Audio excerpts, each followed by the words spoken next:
Welcome to the Moss Report with your host, Dr. Ralph W. Moss. Hi, this is Ralph Moss, and welcome to the Moss Report, our weekly podcast on innovative treatments and ideas concerning cancer. And today I'm very excited.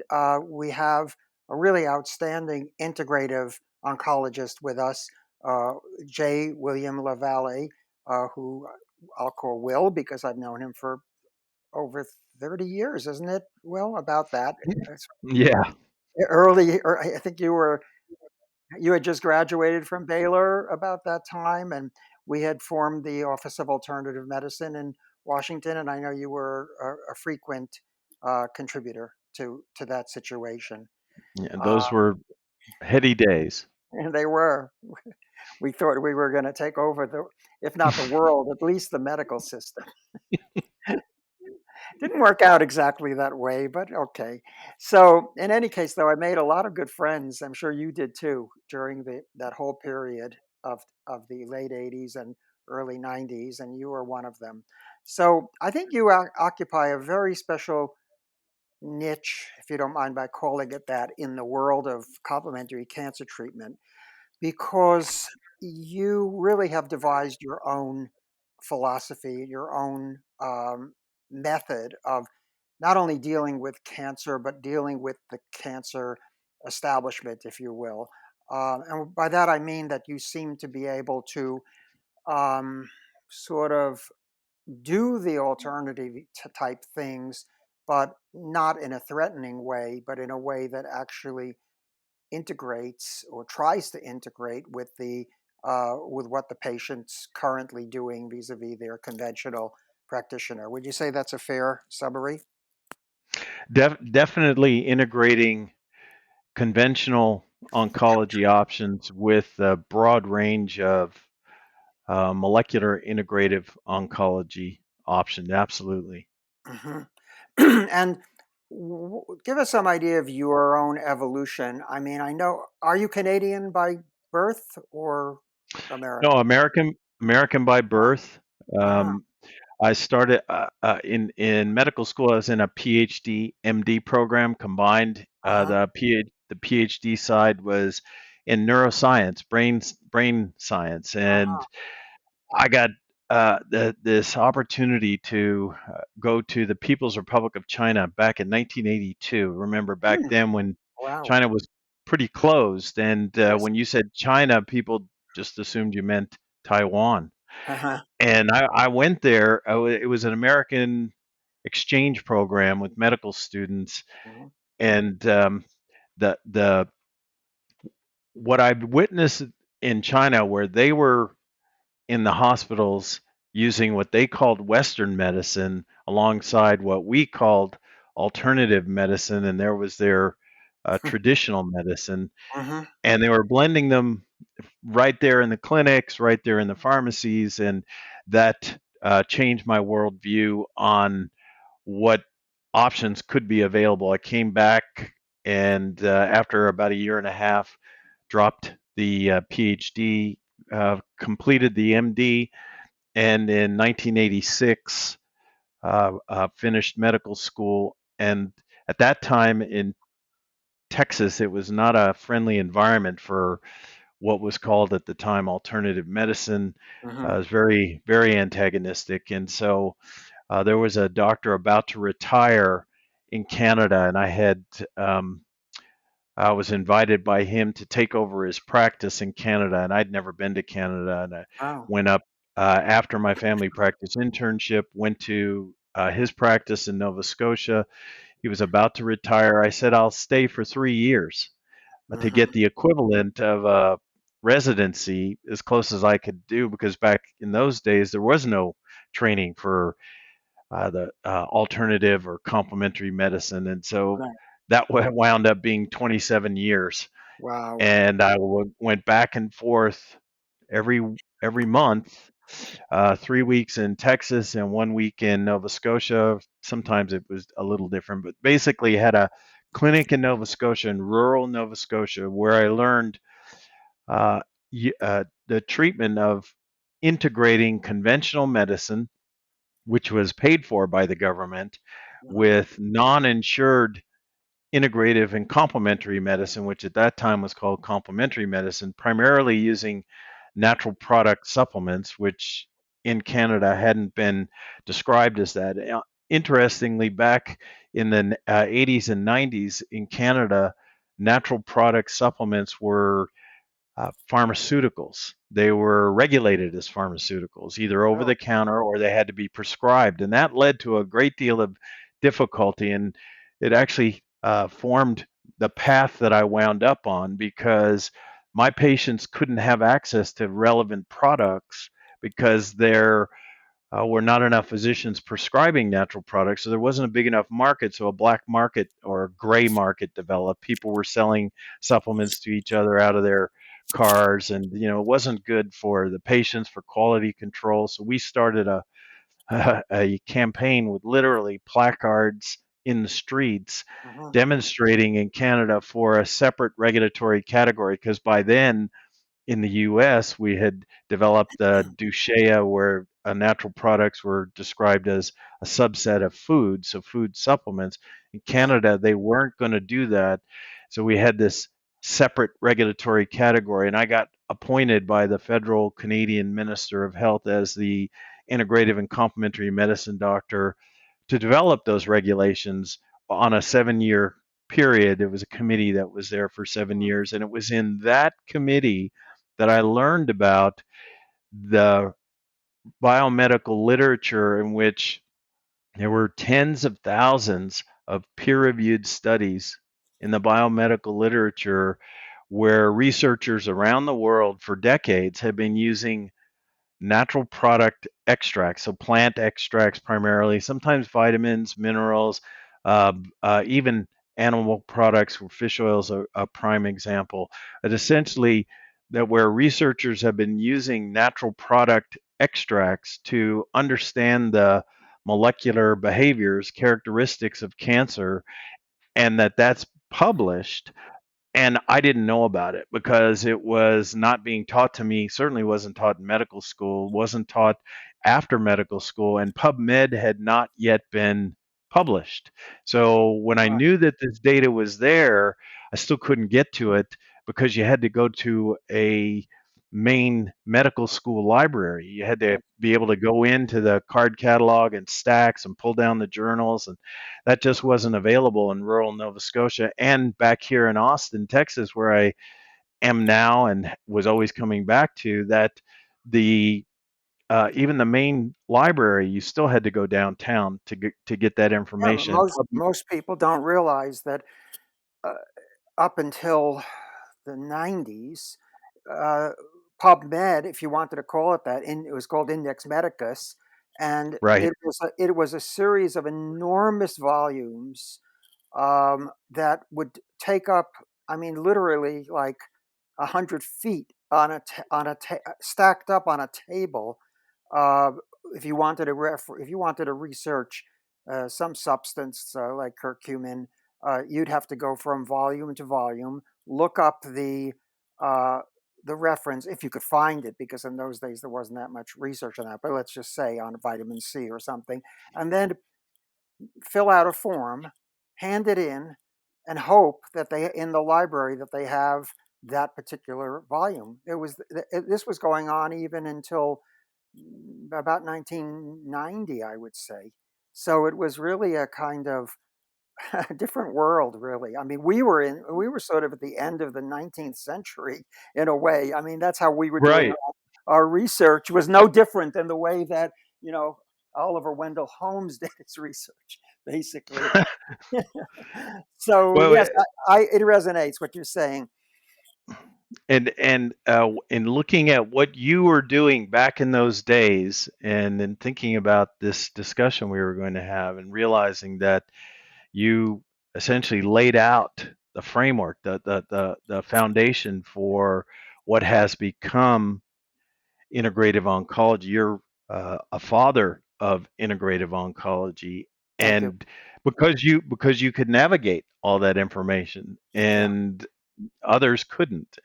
Yeah. And once I got out of these committee, this developing the regulations for natural products in Canada, I had made that commitment to provide patients the extension of that. So evidence-based, molecularly targeted anti-cancer natural products and repurposed pharmaceuticals in addition to chemotherapy and or radiation therapy, not instead of, essentially the next generation of what you started from integrative oncology now to molecular integrative oncology, which is available. And the Mhm. information now, because PubMed is on the net and because we have this networked information, we can do that if we know where to go and what to look for and establish that information. So I started that with my patients literally the week that PubMed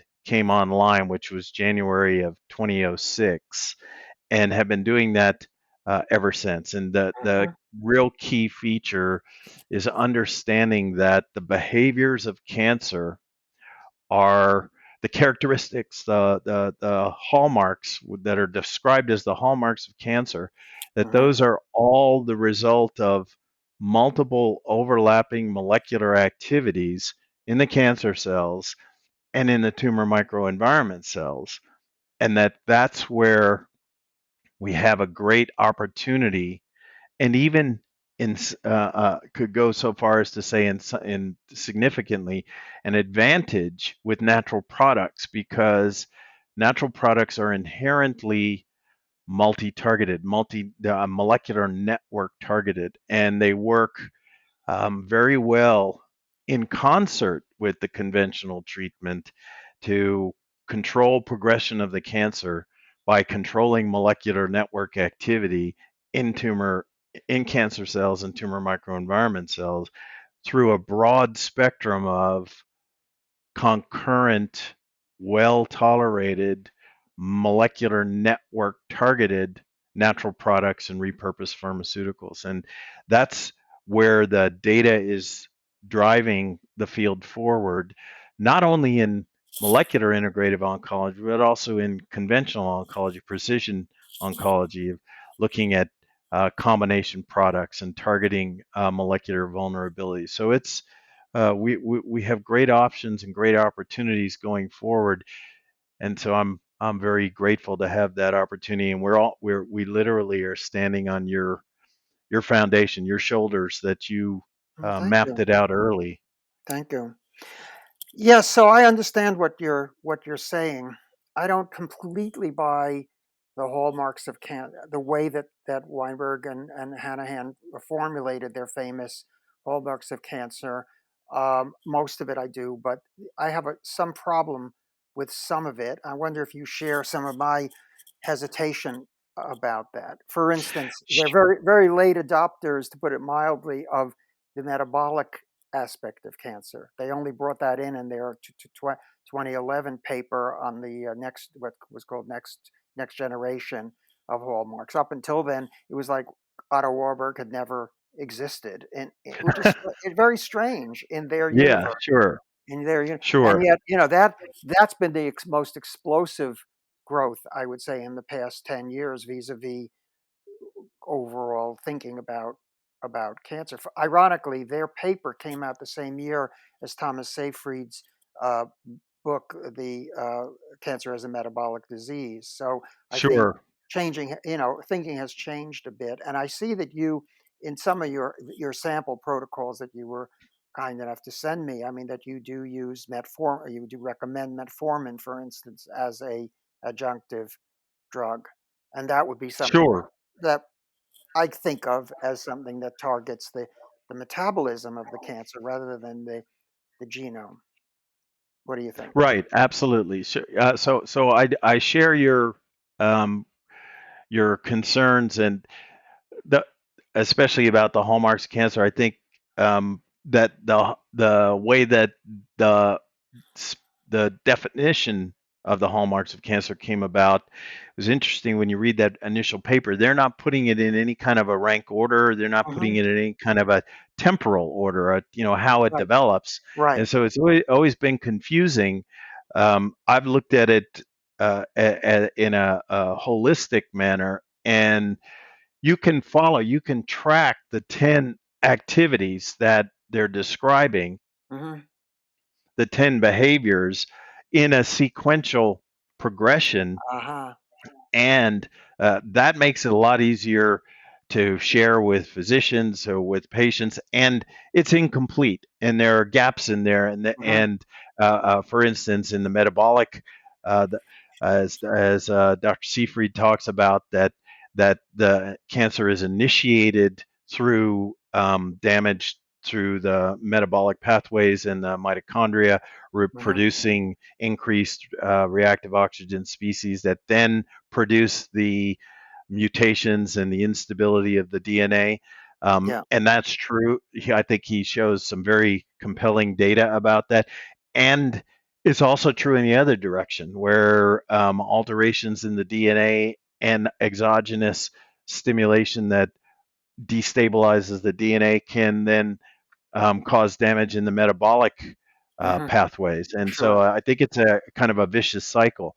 Hmm. And very importantly, I think some additional hallmarks, which will eventually be described as that, are the tumor heterogeneity, the fact that as the cells divide and proliferate, that because the DNA is mutated and unstable, that the child the progeny cells are now not equal. Have alterations in their molecular vulnerabilities that are not identical to the upstream parental or the higher earlier generation Hmm. cells. And so now you have this essentially a speckled set of vulnerabilities in these groups of cells in the lumps of the populations of cells in the lump, and that's really important Yeah. because the therapeutic interventions need to change. If you have a Right. vulnerability that's now no longer there, then you need to aim at something else. And so Right. you're absolutely right. I look at there are other views of what are fundamental characteristic behaviors in cancer that are not in that well documented or well recognized set of 10 hallmarks or Hmm. emerging hallmarks. What And would what so would what would be some of the outstanding ones, would you say? well, you mentioned a deeper understanding of the metabolic activities, but Hmm. also I think compensatory signaling, the ability of the cells to adapt and adjust so um, that the populations of cells that occur, that populations of cells, as they are stimulated with whether it's chemotherapy or natural products or repurposed pharmaceuticals, some of them can adapt by compensating in different molecular pathway signaling. So they're able to adapt and adjust, and they're not inflexible. If you think about it, Hmm. it actually makes quite logical sense that when someone is healthy and they have healthy cells, that you can expose healthy cells, healthy organs, healthy person to really rigorous adverse conditions. So, temperature, hydration or dehydration, chemicals in the environment, radiation, infections of all types, and when they are able to respond and healed. We call that robust health, Hmm. robust recovery. Yes. Well, unfortunately, when the cancer cells undergo that transformation from non cancer, either healthy or disease cell, to a cancer cell, they don't lose that ability to adapt.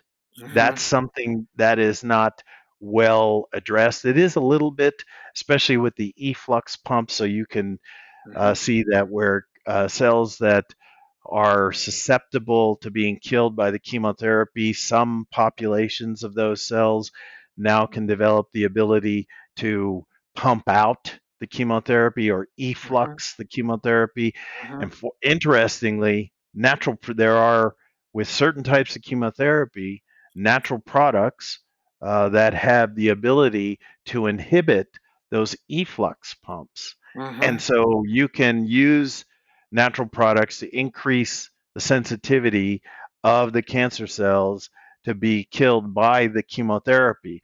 So that's why one of the reasons I talk about that this is always in addition to and not instead of Yes. the chemotherapy and Right. radiation therapy. So I think we have Right. a long way to go, and the fundamental characteristic of the fact that we're looking at molecular networks in cancer cells and tumor microenvironment cells. That's um, the molecular biology platform that levels the playing field with either conventional oncology, precision oncology, and integrative medicine, integrate molecular integrative oncology, and Yeah.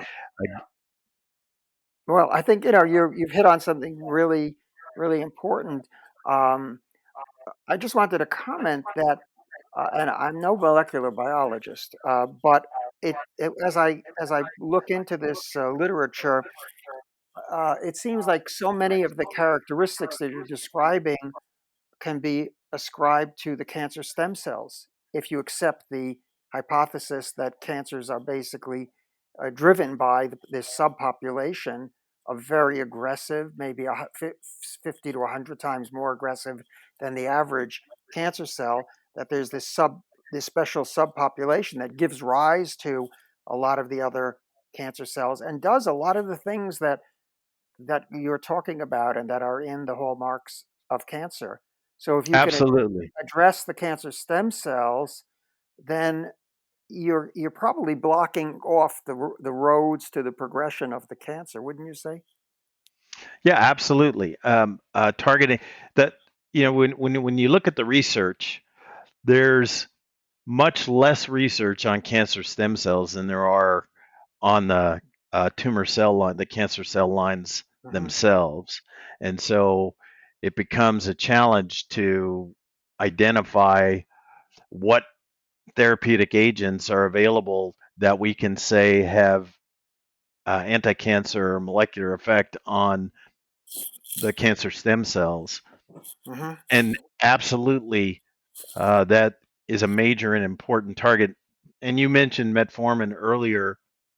There's some really interesting data about the anti-cancer effects of metformin and cancer stem cells, synergies with other chemotherapies, synergies with radiation therapy, synergy with other natural products, synergy with other repurposed pharmaceuticals. So it's a good example, and it's well known as an AMPK activating agent, and that is by no means the only molecular activity that it demonstrates. That there are multiple molecular effects in multiple pathways for metformin, as an Yeah, example.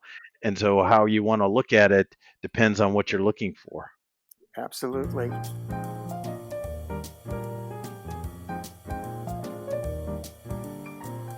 We would like to take a moment to thank our Patreon subscribers for helping to make this program possible. If you would like to have access to exclusive content, including transcriptions, episode recaps, and special offers, become a patron today at patreon.com/mossreports.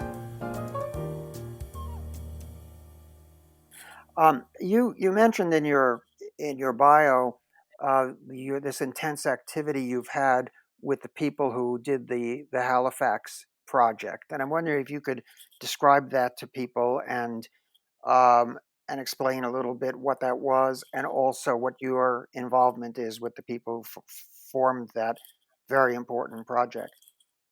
Yeah, absolutely. So a group of scientists got together back in from 2012 until 2015 through a project called Getting to Know Cancer, KNOW. So the play on words, getting to know Hmm. cancer.org. And then within that organization, developed a project called the Halifax Project, which came out of Nova Scotia. And interestingly, during that time, I was not involved. I didn't even know it existed. Yeah. And there was about 300 and 50 scientists.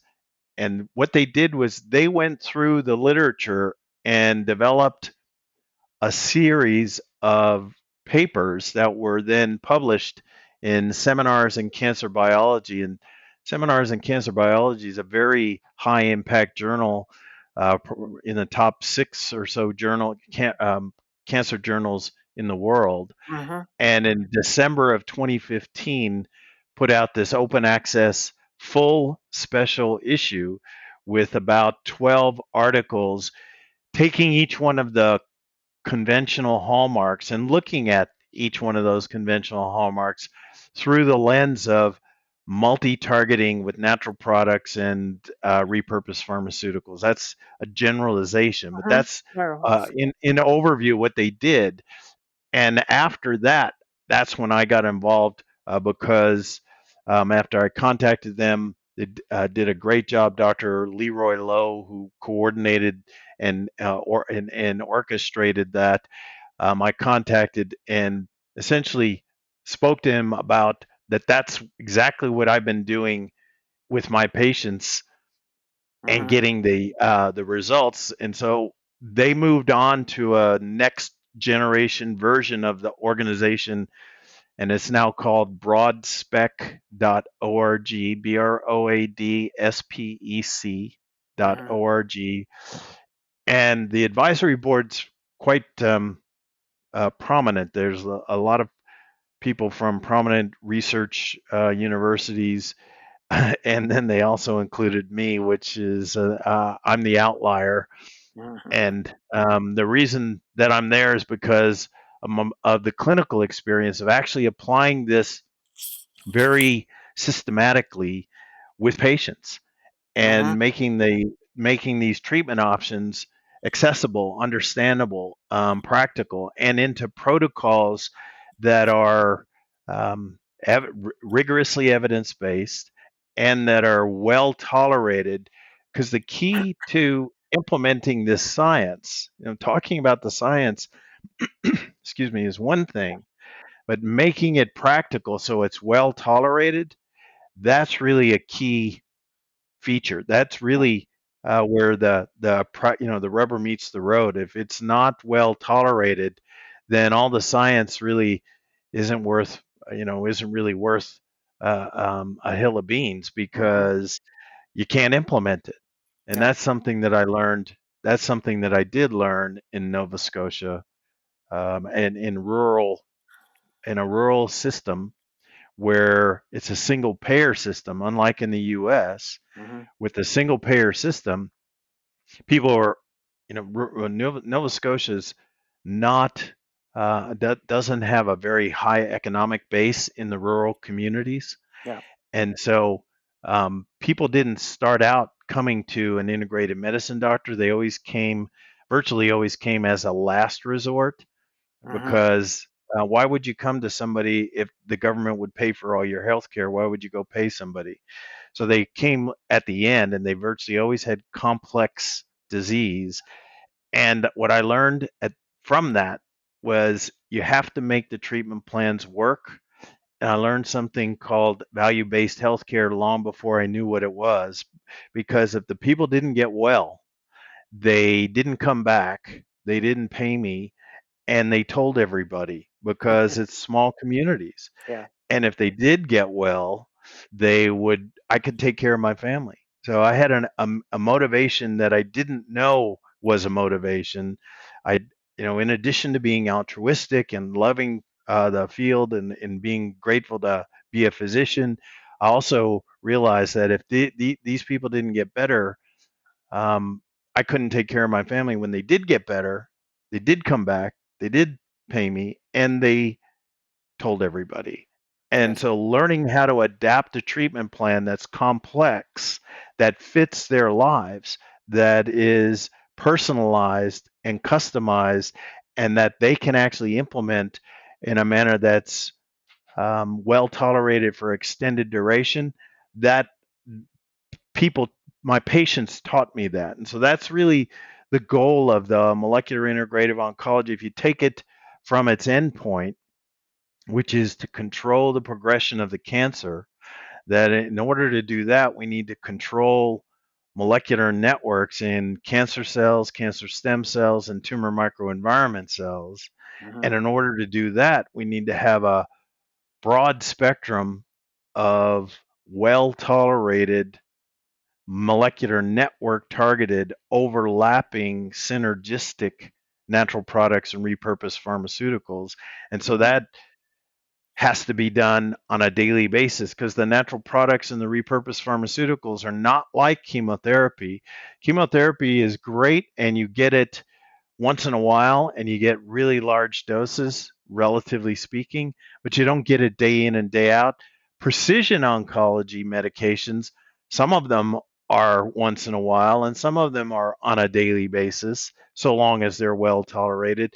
And that's where, in parallel, we need to have with the natural products because they have such a relatively short duration of effect that Right. they need to be taken day in and day out, and that's a, as you know, a metronomic dosing. Hmm. That's what it's called. And then it has to be done for extended duration. So, for say, for instance, in increments of 3 or 4 months at a time, and then you decide to do it for another 3 or 4 month increment at a time, if appropriate, and if the treating physician recommends it, because that's usually the increment that the oncology team, the medical oncology team, is reevaluating the patient, and so it all fits it fits in parallel very nicely with conventional treatment. And the precision oncology is making things even more beneficial, even better.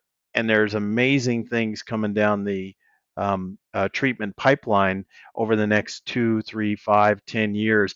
But this is for people who need treatment, need relief, need options now with the toolkit that's available now. And that's the natural products and the repurposed pharmaceuticals that are already on the market, in addition to what any clinical trial options might be, or in addition to the conventional treatment. So I think there are great benefits to be had for people, so long as they understand that they've got to manage it in a way that sustains being well tolerated at all times. And Yeah. that makes it easy. If it's well tolerated, they're not struggling. Right. If it's not well tolerated, then it doesn't work because they struggle and then they don't take it. Yeah. True. True. What kind of reception do you have in general from uh, we'll call conventional oncologists, typical oncologists? I ask because I hear from so many cancer patients that the first thing that the practical or second thing that the oncologist tells them is no supplements. They're not interested in what they're taking. They just make a blanket a prohibition, and it can be either I say the good ones will say don't take any supplements because I don't know anything about supplements, and the not so good ones will say don't take any supplements because it's going to interfere with the chemotherapy or sometimes with the radiation therapy. Do you run into that? And if so, how do you deal with it? Yeah, sure, absolutely. That that occurs not infrequently. So people encounter that. What I suggest to my patients or other doctors' patients that I'm consulting about is expect from each specialist what they have expertise in and not otherwise. Hmm. And that the medical oncology doctors have not been taught about the natural product evidence base. And I explain it in this way: each professional subspecialty is a type of professional guild or medical union, and that there's a consensus agreement within the professional guild for what's acceptable and what's not, and that the conventional medical oncology doctors, so the chemotherapy doctors, they provide and only have the agreement to provide treatments that have been approved through clinical trials in humans. So they're using the gold standard, the best data we have. I describe it as the tip of the data pyramid or the top of the data mountain, and that's great, and that's reasonable, and it's rational, and it's appropriate because that's where the medical oncology group consensus is.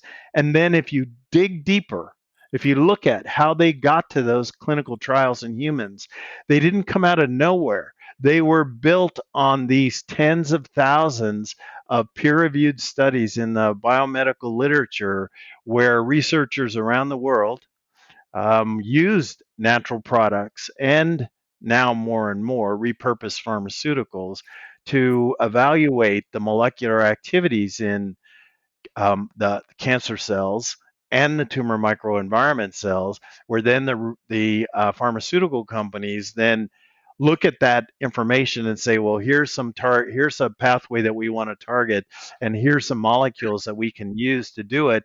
Then they create a library of molecules that are now proprietary, right? They make some synthetic change to it because they have to, because it takes $500 million or more in 5 to 15 years to get a drug to be approved to be marketed for a particular treatment. And that does not negate all those tens of thousands of studies where their researchers have looked at human and animal cancer cells in animals and in test tubes in vivo and in vitro, in which that item that they're looking at, the therapeutic item, is a natural product supplement that's already on the market.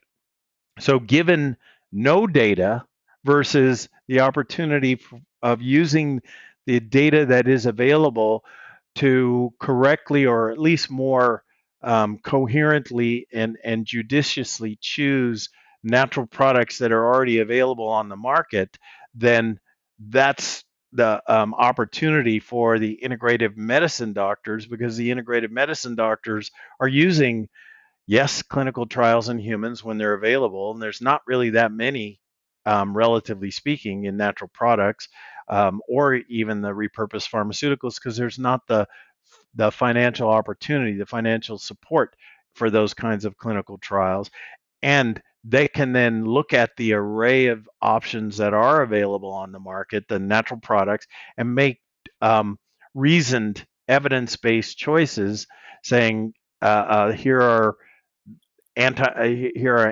natural products that have anti-cancer molecular effect across this cancer cell type or this whole range of cancer cell types in these molecular pathways and these molecular networks, and that those opportunities for the patient to understand that the physician, the medical oncology doctor, has no exposure to that, doesn't Yeah. understand it. And So, I'll tell you another thing. Going back to your original statement about how you got into this field, it's extraordinary how much of this research is coming out of China, India, Korea, and a few other countries. But I think what's most conspicuous about the research that the PubMed index research that you're describing is how much of it comes from the eastern part of the world, and also countries that have a lot of poor people and an incentive to find economical treatments. This is how my perception of it. And I'm thinking, absolutely, I you know, agree with you. I went to China twice, not in the early days like you did, but within let's say about a decade ago.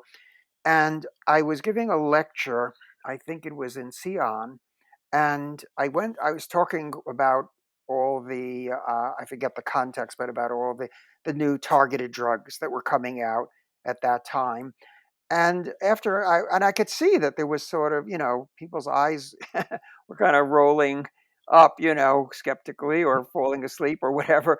And then finally somebody had had the nerve to finally raise their hand and say, well, how much do these drugs cost? And I said, well, some of them are 85,000, some of them are 135. Now, of course, 180,000. Hmm. And people laughed and they said, "There's absolutely no way that we're ever going to use those drugs."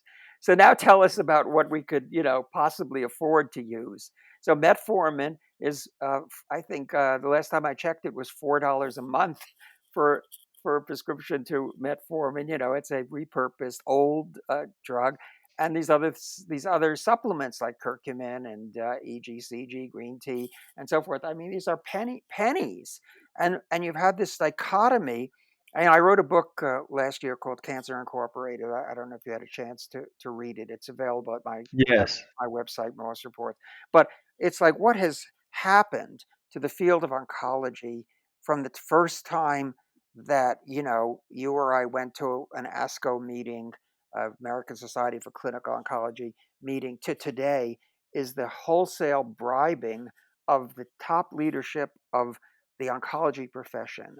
And I'm sorry, but part of my skepticism, not about you, but it's just about you're predicating everything on the assumption that people will listen to reason. And I have this nagging feeling that we've been hammering away at this for a long time. Uh, when I wrote Cancer Therapy, 1993, I already had 102. Not, I won't call them alternative. I don't like the I don't let's put it this way. I don't embrace the term alternative, but they were, let's say, complementary natural treatments, relatively non-toxic treatments.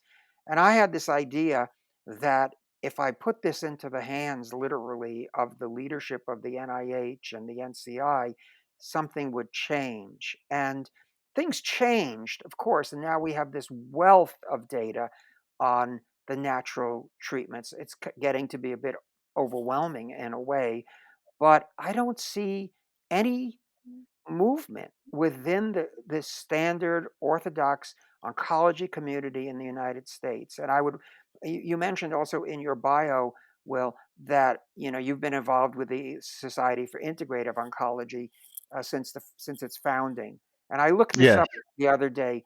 I mean, I think when you do a doctor search within the SIO, I think it came up as 86, 85, or 86 oncologists members of the Society for Integrative Oncology. After what, 15 years or more, yeah, about 15 years of effort and fantastic people involved in that. Some of the smartest people that I know have been involved with the SIO, and the best. Oh, sorry, hold on. Sorry about that.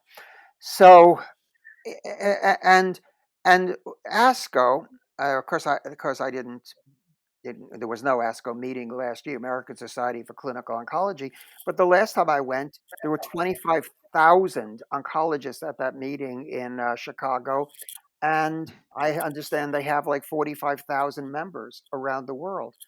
Right. 45,000 versus, let's be generous and say, 100. So where, how do you break through? And is it even possible to think about breaking through? Breaking through meaning to have the standard oncologists look beyond just the cult that they belong to and I think expand it's their horizon. really you've identified a really challenging issue. It's long standing. It has to do, in my opinion, with um, culture, belief system, the way Mhm, that the medical training has developed.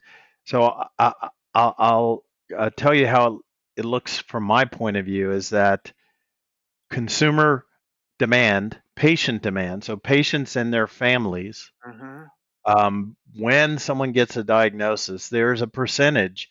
When you look at the data, how many people are using some form of natural therapy, some vitamins, Oh, herbs, something? huge, huge. Well, it's huge. It's anywhere from 25 to 85%, depending on Mhm, the cancer type and depending on mhm. where they live. But let's Right. just say 50%, even 25%. That's an enormous number.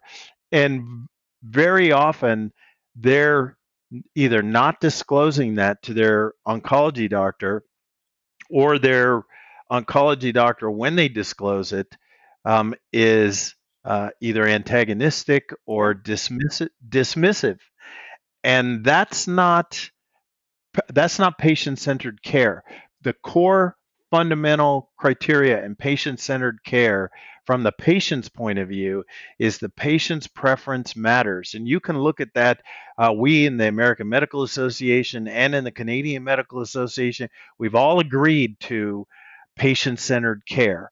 Yeah. And that means respecting the patient's preferences. Now, that doesn't mean the doctor has to agree with it or recommend it or even support it, but it does mean they have to respect it. So what I tell you asked me earlier, how do I help? How do we manage it? I tell patients expect only what from each expert what they have special expertise in, Yes. and you're not asking your medical oncology doctor for permission. You're politely and respectfully informing them of what you're doing, and you can ask their opinion, but that doesn't mean that drives the therapeutic agenda. You go to a surgeon for surgery. You don't go to a surgeon for radiation therapy. You go Yeah. to a radiation oncology doctor for radiation therapy, not for surgery. And so let's keep the lines of where the boundaries are clear. And the integrative medicine doctor is the one who has the expertise in natural products and repurposed pharmaceuticals. And I curate that data for them. I've Yep. spent many thousands of hours, actually close to 20,000 hours now, developing. Scouring, and now over the last 5 years, developing a platform, a software platform to be able to go into the evidence base, as well as a whole range of open access databases with genomics and proteomics and transcript, RNA, DNA, RNA, and protein, as well as the being able to understand what cell lines are being researched and put that data together into a practical format so that their treating physician can receive a turnkey, comprehensive set of evidence-based, molecularly targeted treatment recommendations with the curated data for each one of those recommendations, and then how to implement it so that the physician feels that confident that they can then go and look at that data. You don't have to trust me. It's all there. The links are right there to all the Hmm. data, and they can confirm that that's information is there. And that way, they're not providing things on a whim. It is rigorously researched, and then the physician is able to administer that, and then the method for customizing, personalizing the treatment plan. We start everything at low dose and step it up over an 8 to 12 week period. And when someone encounters an adverse response to something or some combination in the treatment plan, stop, back up, wait, and then resume when that symptom resolves. Go forward looking, well, maybe it was this or maybe it was that, so that they then personalize that treatment plan based on what the original recommendations are as the starting point, but they then customize it so that they now have this ensemble of therapeutic agents, natural products, and repurposed pharmaceuticals that are then well tolerated that they can take for extended duration. So patients, Hmm. we've had very robust results for those that implement diligently, and that's the key feature Yes. in very difficult tumor types. So pancreatic adenocarcinoma, glioblastoma, ovarian cancer, various types, advanced disease that can respond well to controlling the molecular networks, and importantly, with the natural products, there's a benefit often of beneficial effect on the non-cancer cells, Hmm. non-cancer organs. So we Yes. call that the off-target benefits rather Yeah. than off-target harm. And Right. there's a great deal of information about the benefits of these natural products on other cell systems that are not the malignancy, and I think that contributes greatly. And I know you've were very early pioneering that concept way back in the Mhm. 70s, 80s, and 90s Mhm. about how that parallel benefit can occur. And so Absolutely. we seem to we I look at it this way: a person who's got this diagnosis is dealing with a literally a life threatening, a life changing circumstance. So, what can we do with the tools we have available now to give the best opportunity to manage that now, with looking at how can we get to the future options that are going to be even better? Some of Yeah. the conventional options, some of the natural product options, and utilizing the resources we have now, the tools that are available now. And if a medical oncology doctor says don't use any natural products, they are not aware of the evidence base. So that's not a scientific response. That's a prejudicial and biased response. Mhm. They're entitled to their prejudice. They're entitled to their opinions. What they're not entitled to is that to drive the area of treatment options that the patient has access to that are not within that Right. consensus guidelines. And so Right. patients, once you understand that, you can navigate among the physicians and say, well, You thank you have very to. much for your opinion. Right. And Right. Well, that's really fantastic. It is the ideal world to combine the highest level of professional help in terms of the so-called complementary side, the nutritional side, the supplemental side, with a high level of expertise from the people who deal with cancer the medical, traditional medical or chemotherapeutic and radiation way. And I think that's the best that patients can do, but they should always be seeking a highest level that they can attain in terms of the knowledge and the ethics and the professionalism of the both the complementary and the standard doctor. Well, Will, it's been great having you on this program. We could talk for hours. Could you tell people how they can get in touch with you? yes, absolutely. And on that point that you said, what I do is I collaborate and with their local integrative medicine physician. If they don't have one, I can help them identify and locate one. Hmm. People are welcome to go to the website as www.LaValley MD, like medical doctor, LaValleyMDprotocols.com, or they can call our office in Austin, Texas at 512-794-8907. And I will help them locate a competent, capable, licensed integrative medicine physician. Hmm. It's usually an MD or a DO in some locations, certainly in Canada and some parts of the US, can also be a naturopathic physician, or it can be one of the advanced nurse practitioners, depending on the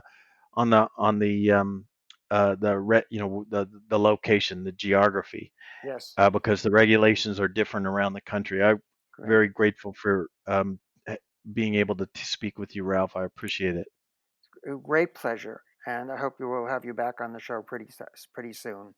Well, for the Moss Report, this is Ralph Moss. Thank you for listening to The Moss Report. Visit our website at themossreport.com and subscribe to hear more discussion of cancer treatment options, alternative research, and more. For more information about Dr. Moss and his work, including scheduling phone consultations, go to mossreports.com.